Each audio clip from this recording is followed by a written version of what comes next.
கர்த்தருடைய நாமம் மகிமைப்படுவதாக. இந்த புதிய நாளுக்காய் கர்த்தரை நன்றியோடு ஸ்தோத்திரிக்கிறேன். இந்த புதிய நாளின் தியானத்துக்காய் எடுத்துக்கொண்ட வசனம் எபிரேயர் 11வது அதிகாரம் 6வது வசனம். விசுவாசம் இல்லாமல் தேவனுக்கு பிரியமாயிருப்பது கூடாத காரியம். ஏனென்றால் தேவனிடத்தில் சேருகிறவன் அவர் உண்டென்றும் அவர் தம்மை தேடுகிறவர்களுக்கு பலன் அளிக்கிறவர் என்றும் விசுவாசிக்க வேண்டும்.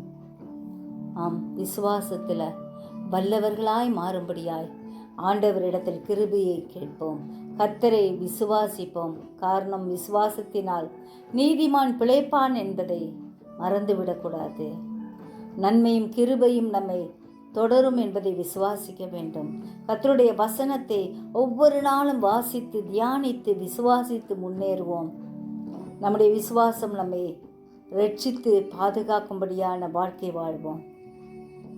நம்முடைய விசுவாசமே உலகத்தை ஜெயிக்கிற ஜெயம் என்பதை மறந்து விடாமல் விசுவாசம் உள்ளவர்களாய் ஜெபத்தில் எவைகளை கேட்கிறோமோ அவைகளை எல்லாம் பெற்றுக்கொள்வோம் என்று விசுவாசித்து முன்னேறுவோம். கர்த்தர் நம்மை ஆசீர்வதிப்பார். ஜெபிப்போமா? ஜீவிக்கிறார் நல்ல இயேசுவே, இந்த அருமையான நாளுக்காய் நன்றியோடு ஸ்தோத்திரிக்கிறோம். விசுவாசம் இல்லாமல் உமக்கு பிரியமாய் இருப்பது கூடாத காரியம் என்பதை உணர்ந்தவர்களாய் ஒவ்வொரு நாளும் உண்மை நாங்கள் விசுவாசிக்க கிருபை தாரோம். ஒவ்வொரு நாளும் உண்மை நாங்கள் தியானிக்க கிருபை தாரோம். ஆண்டவரே, உம்மை தேடுகிற யாவருக்கும் நீ தென்படுகிற தேவனாக இருக்கிறபடியால் ஸ்தோத்திரிக்கிறோம்.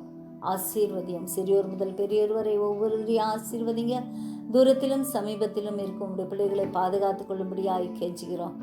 உடைய கரம் எங்கள் ஒவ்வொருவரோடும் கூட இருக்கும்படியாய் செபிக்கிறோம். ஐயா, நீரே எங்களுக்கு பலனாய் இருக்கிறபடியால் ஸ்தோத்திரிக்கிறோம். பலனாகிய கர்த்தாவே, உம்மை அன்பு கூறுவேன் என்று ஒவ்வொரு நாளும் சொல்ல எங்களுக்கு கிருபை தாரும். ஆசீர்வதியும், பலப்படுத்தும். இயேசு மூலம் ஜெபம் கேளும் பிதாவே, ஆமென்.